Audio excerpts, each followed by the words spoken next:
ลัคนาราศีสิงห์ในเดือนมีนาคมถือว่าเป็นช่วงฟ้าประทานเด่นในเรื่องของโชคลาภการเงินความรักและก็ชื่อเสียงนะครับรวมทั้งการได้เพื่อนพี่น้องคอยสนับสนุนให้ประสบความสำเร็จดาวโคจรอยู่อย่างไรจึงส่งอิทธิพลอยู่เช่นนี้ดวงแรกเลยก็คือดาวประจำตัวได้แก่ดาวพระอาทิตย์นะครับ อาทิตย์เรียกว่าดาวตนุลักษ์หรือดาวประจำตัวลัคนาราศีสิงห์ช่วงที่ผ่านมาจนถึงวันที่1 มีนาคมอาทิตย์ถือว่าตกอยู่ภายใต้อิทธิพลของพระราหูมีแต่เรื่องบางคนก็มีเรื่องเจ็บตัวบางคนก็อาจจะมีปัญหาในเรื่องของการถูกคนอื่นครอบงำ บางคนก็อาจจะหลงผิดลู่ผิดทางบางสิ่งบางอย่างไปผิดพลาดพลั้งเผลอถูกหลอกถูกโกงนะครับช่วงที่อาทิตย์ดับถึงวันที่1 มีนาคมก็ยังต้องระวังตัวแต่พอวันที่2เนี่ยดาวอาทิตย์ดาวประจำตัวคุณเข้าสู่เรือนภพมรณะมรณะในที่นี้เนี่ยอาทิตย์เป็นอุจจาวิราช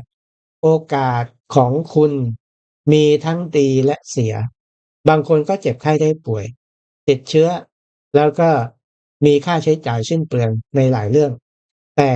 ให้แก้เคล็ดเสริมดวงก็ไปวัดทำบุญสิครับเพราะว่าเมื่ออาทิตย์เข้าสู่เรือนภพมรณะอาทิตย์เป็นอุจจาวิราชมีความราบรื่นมีคนอื่นเกื้อหนุนแต่อยู่เรือนภพมรณะเนี่ยก็จะหมายความว่าอาจจะมีคนชักชวนเข้าวัดทำบุญ เดินทางไกลไปต่างถิ่นเดินทางได้ไปได้เป็นส่วนที่ดีถ้าดีมากก็คือวันที่3เข้าวัดฟังธรรมค่ำมาก็เวียนเทียนแต่อย่าอยู่ดึกมากนักเพราะว่าช่วงนี้อาทิตย์ก็ยังอยู่ในเรือนภพปัตตนิเป็นประเกษตรในราศีจักรแต่ว่าอาทิตย์นะวางวันที่2วันที่3 4เนี่ยอยู่ที่เรือนภพมรณะวันใดวันหนึ่ง ควรเข้าวัดทำบุญช่วยเหลือชีวิตสัตว์จะดีวันที่5 6 7เป็นต้นไปอาทิตย์เข้าสู่ภพสุภะนี่ถือว่าคุณได้มิตรได้ผู้หลักผู้ใหญ่ได้ครูบาอาจารย์ได้กัลยาณมิตรเกื้อหนุนเป็นหนทางที่จะนำให้คุณหลุดพ้นทุกข์ทั้งปวงทั้งหลายไปได้และเริ่มมีความเจริญก้าวหน้าปรากฏให้เห็นพอถึงวันที่15 ดาวอาทิตย์ก็จะย้ายเข้าสู่ภพมรณะในเรือนพฤหัสบดีคำว่ามรณะในที่นี้เนี่ยก็จะแปลว่าทรัพย์มรดกก็มีโอกาสที่จะได้โชคได้ลาภจากทรัพย์มรดกที่มีอยู่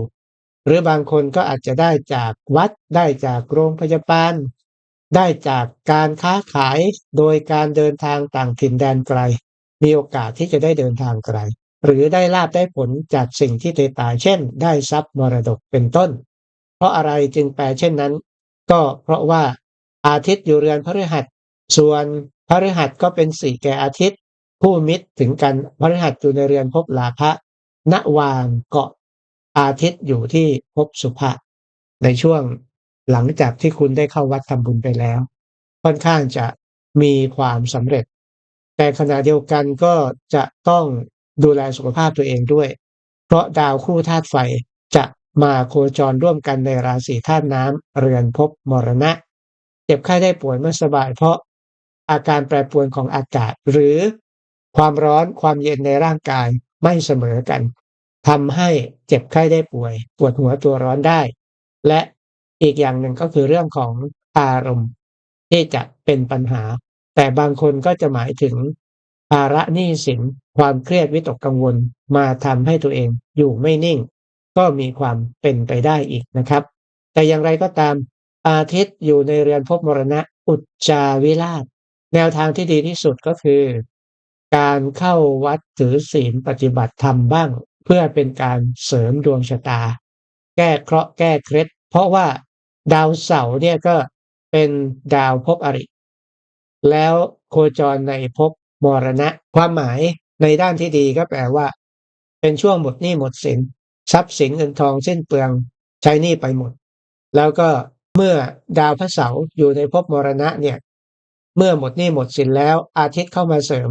ก็ถือว่าเป็นช่วงที่ จะได้กำจัดสิ่งที่ไม่ดีทั้งหลายออกไปใบแจ้งหนี้ใบ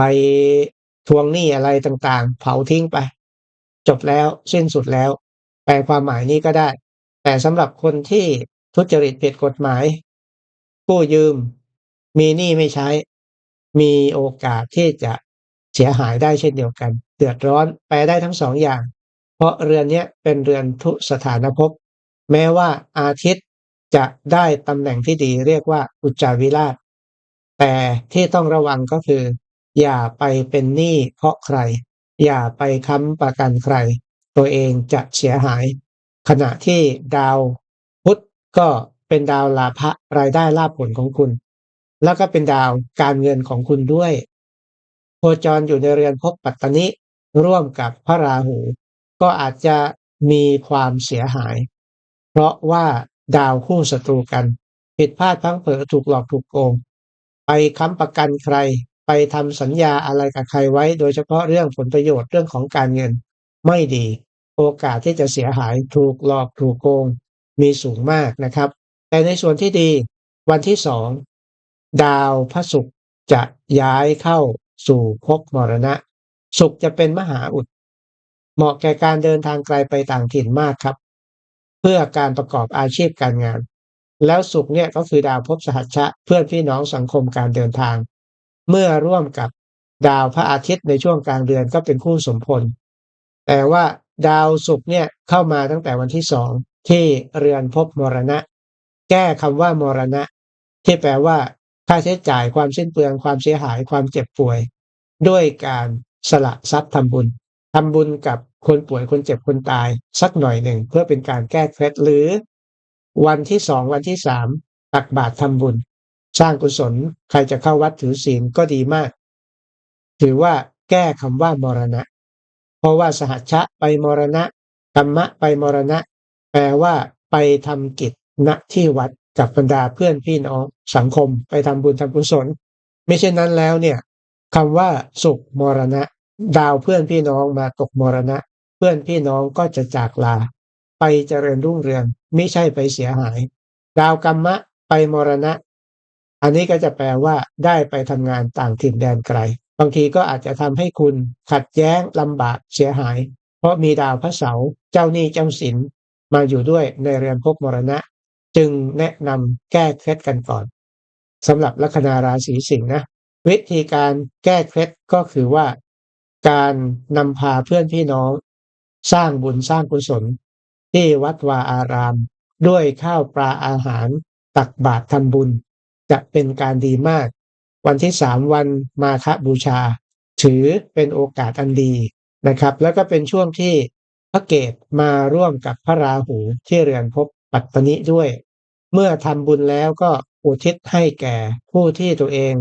ติดค้างมีหนี้มีสินเป็นเจ้ากรรมนายเวรกันมาทั้งคู่ครองคนรักในทุกภพทุกชาติอุทิศบุญให้ขออโหสิกรรมบอกเลิกสัญญาไปช่วงนี้เหมาะมากแก่การทำพิธีกรรมหรือทำบุญเช่นนี้แล้วจะส่งให้พระศุกร์เด่นขึ้นพออาทิตย์เข้ามาร่วมได้คู่สมพลในจุดนี้ถ้าใครที่ประสงค์ที่จะเดินทางไกลไปต่างประเทศก็มีโอกาสประสบความสำเร็จใครที่จะเดินทางไปทำงานต่างจังหวัดก็มีโอกาสได้ไปสูงแล้วก็ได้ทรัพย์ใครที่จะจัดการเรื่องเกี่ยวกับทรัพย์สินมรดกก็มีโอกาสที่จะได้รับความราบรื่นและสำเร็จในหลายๆด้านแม้ว่าเรือนมรณะจะแปลว่าความตายแต่ก็แปลว่าทรัพย์สินมรดกได้แปลว่าวัดแปลว่าทางไกลแปลว่าโรงพยาบาลได้นะครับในเรื่องที่ไม่ดีก็ไปทำบุญทำกุศลเกี่ยวกับสิ่งเหล่านั้นเพื่อเสริมให้สิ่งที่ดีบังเกิดขึ้น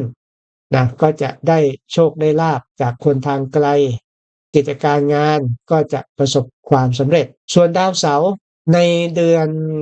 มีนาคมเดินหน้าตามปกติแล้วก็มีกำลังด้วยเสาร์เนี่ยในฐานะเป็นดาวภพอรินะครับเมื่อโคจรเข้าสู่ภพมรณะช่วงที่เขาโคจรเสียจะแปลว่ามีแต่โรคมีแต่ภัยมีแต่หนี้สินเกิดขึ้นมีแต่ปัญหาอุปสรรคทำให้เกิดความเสื่อม ได้เกี่ยวข้องแต่คนป่วยคนเจ็บคนตาย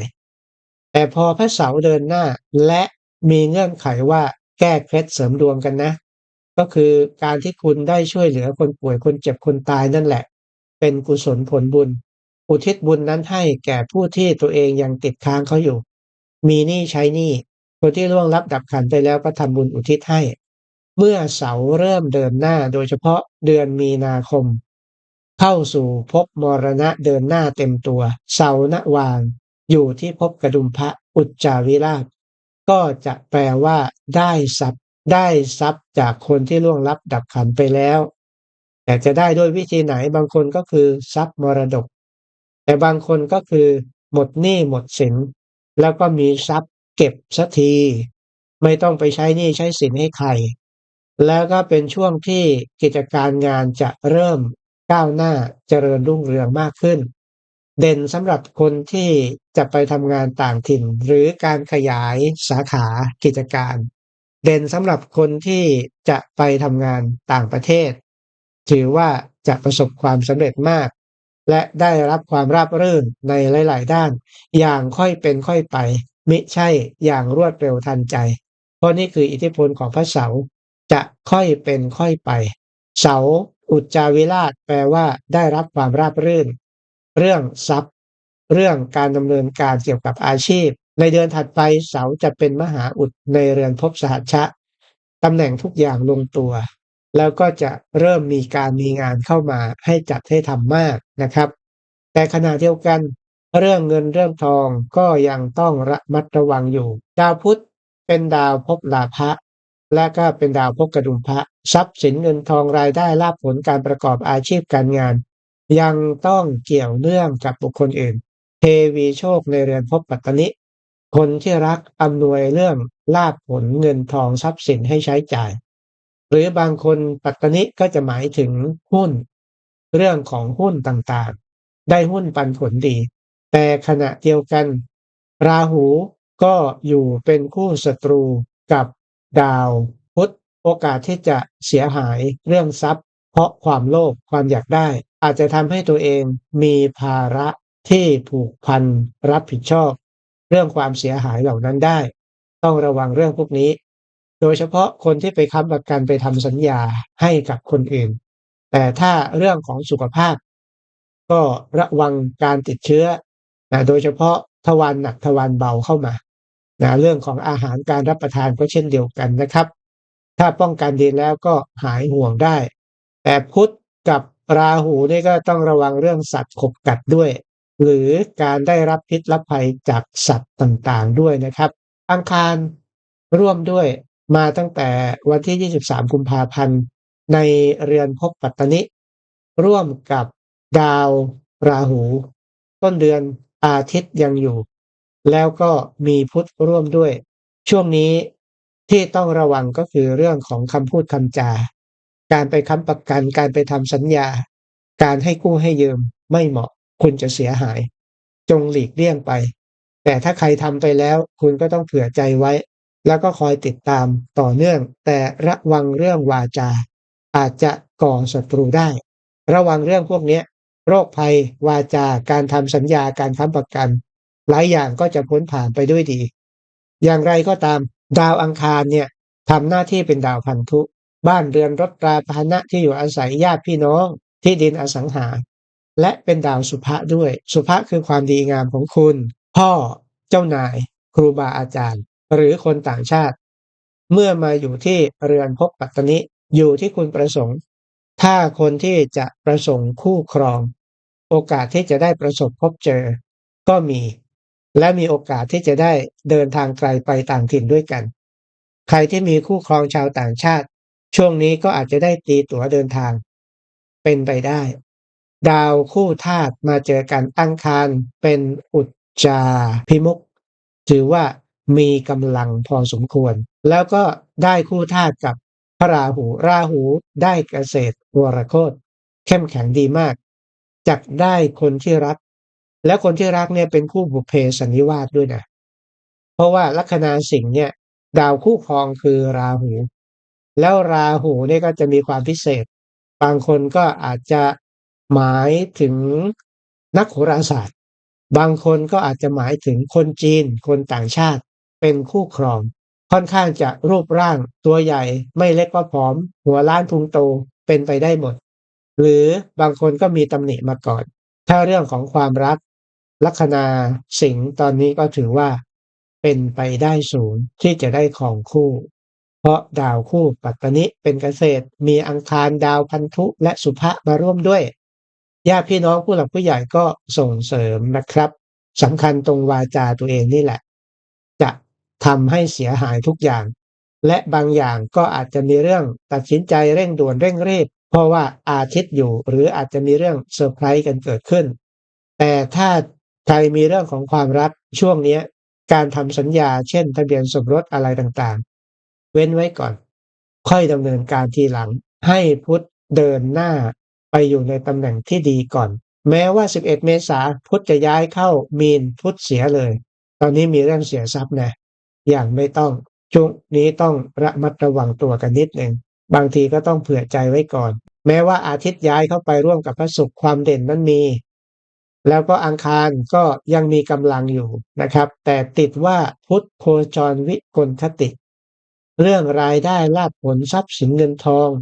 ก็ยังต้องพึ่งพาคนที่รักเกื้อหนุนอยู่และเมื่ออังคารเข้ามามันจะเสียเพราะวาจาตนต้องระวังกันด้วยแต่ถ้าส่งเสริมเกื้อหนุนคนที่รักดีในการดูแลจัดการเรื่องต่างๆถือว่าเป็นช่วงที่จะมีความมั่นคงในเรื่องของความรักคนที่ไม่มุ่งเรื่องความรักก็เป็นช่วงแห่งการลงทุนแต่ต้องระวังกันไว้ก่อนเพราะว่าช่วงเนี้ยพุธก็ยังอยู่ในตำแหน่งที่แม้ว่าจะดีเทวีโชคแต่ก็อยู่กับคู่ศัตรูโลภมาก็เสียหายผิดพลาดพลั้งเผลอได้ง่ายถูกหลอกถูกโกงนะครับระวังประเภทโรแมนต์สแกมเมอร์มีมาหลอกให้รักให้ลงทุนกู้ยืมเสร็จแล้วก็คุณหมดตัวหายจ้อยต้องระวังกันด้วยถ้าไปดูเรื่องของการเงินรายได้ลาภผลยังต้องพึ่งพาอาศัยบุคคลอื่นเกี่ยวเนื่องกับบุคคลอื่นอยู่ขอแต่ว่าอย่าเพิ่งผูกมัดทำสัญญาค้ำประกันอะไรใครนะครับและระวังวาจาตนเรื่องเงินเรื่องทองก็ยังพอไปได้ส่วนเรื่องของความก้าวหน้าในชีวิตก็มีโอกาสที่จะได้เดินทางไกลไปต่างถิ่นบางคนจะประสบทรัพย์เพราะบุญกุศลที่ตัวเองได้สร้างได้ทำไว้แล้วถ้าเรื่องของการเสี่ยงโชคลอตเตอรี่ล่ะในวันที่1ดาวเด่นครับคือดาวภพการเงินแล้วก็ดาวราพะได้แก่พุธเป็นเกษตรในภพราพะร่วมกับคู่ธาตุคือดาวพระศุกร์แปลว่าจะมีโชควาสนาได้เงินได้ทองร่วมกันกับบรรดาเพื่อนพี่น้องผู้ร่วมงานก็ได้นะครับและในช่วงบ่ายของวันที่1จันทร์อยู่ที่เรือนภพปุตตะนี่แปลว่าได้ลาภลอยได้ลาภจากเด็กก็ได้ได้ลาภจากคนรักใหม่ก็ได้นะครับหรือบางคนปุตตะแปลว่าสัตว์ก็ได้นะครับทำบุญให้ชีวิตสัตว์ก็ได้นะไปทำบุญให้อาหารวัวควายก็อาจจะปรากฏตัวเลขให้ก็ได้นะครับเนี่ยตำแหน่งเนี้ยถือว่ามีลาภมีผลดีในวันที่16มีนาคมเรื่องของโชคลาภวาสนาก็แปลว่าได้เงินได้ทองได้เงินได้ทองจากเครดิตจากการกู้การยืมก็ได้ในวันที่16เนี่ยดาวพระจันทร์ระหว่างช่วงบ่ายเป็นราชาโชคร่วมกับดาวพระเสาร์ในเรือนภพกดุมพระก็จะแปลว่าบัญชีการเงินที่ได้รับการช่วยเหลือมาได้กู้ได้ยืมหรือบัญชีที่เขาใช้หนี้มาหรือคุณได้กู้ได้ยืมเขามาเข้าบัญชีไหนสลิปไหน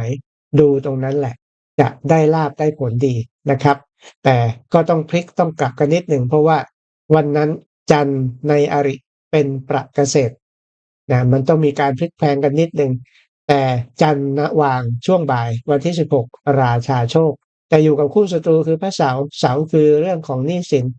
เพราะฉะนั้นก็อาจจะเป็นเงินกู้เงินยืมเงินใช้หนี้ก็ได้บัญชีไหนเข้าบัญชีนั้นดูเลขที่บัญชีและสลิปนั้นนะครับก็มีโอกาสได้ลาภได้ผล แต่ก็ต้องระวังเรื่องโรคภัยไข้เจ็บกันสักนิดหนึ่งช่วงเนี้ยดินฟ้าอากาศแปรปรวนร่างกายจะอ่อนแอเป็นพิเศษใครที่เป็นความดันอยู่คงต้องใส่ใจดูแลตัวเองให้มากแล้วก็ระวังเรื่องของการติดเชื้อระวังฟืนไฟลมน้ำนะครับตามธรรมชาตินะเมื่อไม่ประมาทระวังดีแล้วก็จะพ้นผ่านไปได้ แต่ถ้าร่างกายใครอ่อนแอก็หาเครื่องมือป้องกันแล้วก็ยารักษาโรคติดไว้เสมอก็จะผ่านพ้นไปได้ดาวดีๆหลายๆดวงกำลังเด่นขึ้นกลางเดือนนี้อาทิตย์ตัวคุณก็จะโคจรในตำแหน่งมรณะแต่ว่าเป็นอุจจาวิราชวางแผนสำหรับการเดินทางวางแผนสำหรับการเข้าวัดทำบุญปฏิบัติธรรมเสียสละแบ่งปันเกื้อหนุนและอุทิศบุญเนี้ยให้แก่บรรดาผู้ที่มีเวรมีกรรมร่วมกัน มีความอาฆาตพยาบาทจองเวรคุณติดหนี้ติดสินเขาอยู่รวมทั้งคู่ครองคนรักด้วยทำบุญอุทิศให้บอกเลิกสัญญากันไปกับคู่ครองที่ติดตามมาทุกภพทุกชาตินะครับหรือเจ้ากรรมนายเวรอโหสิอภัยไม่จองเวรกันเวรนั้นก็มีโอกาสที่สิ้นสุดแล้วก็จะมีแต่ความเจริญความก้าวหน้าพระฤหัสบดีก็ถือว่าแม้จะเป็นปราเกษตร แต่อยู่ในเรือนภพลาภะณวางเดือนนี้อยู่ที่ภพสุภะพึ่งพาอาศัยพ่อเจ้านายผู้หลักผู้ใหญ่ครูบาอาจารย์จะประสบความสำเร็จมีลาภมีผลมีโชคมีชัยนะครับ